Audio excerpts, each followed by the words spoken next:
talaga minsan, pero kasi ang importante lang sa akin, gusto ko hindi naman sila eh. Kasi alam mo ba, pag alam ko hindi naman makakatulong sa akin, hindi ko napatulong. Kaya dati wala namang ganyan. Kasi at then, ako naman mag-aangat sa sarili ko, hindi naman din sila eh. Kasi imagine mo, kasalanan ako lang nila yung mga kahirapan. Wala naman din. Tulungan pa ako ng mga yan, hindi naman. Dito pala si At saka nagsisilap ako ngayon, hindi ako nabuhay sa hingi-hingi yung mga sinasabi nyo pag di ko lang nada. Hindi kayo nagsisilap ko ako. Tumayo ako sa sarili kong paa para makaangat ng konti sa buhay. Kaya huwag nyo sa akin ipamukha.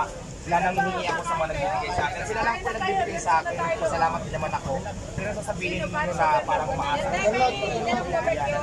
Alam nyo kung saan ako masipag. Ano ba pangalan? Diba? Hindi, nakalimutan ko pangalan niya kasi ang sarap ng pali. Makakalimutan mo yung pangalan mo.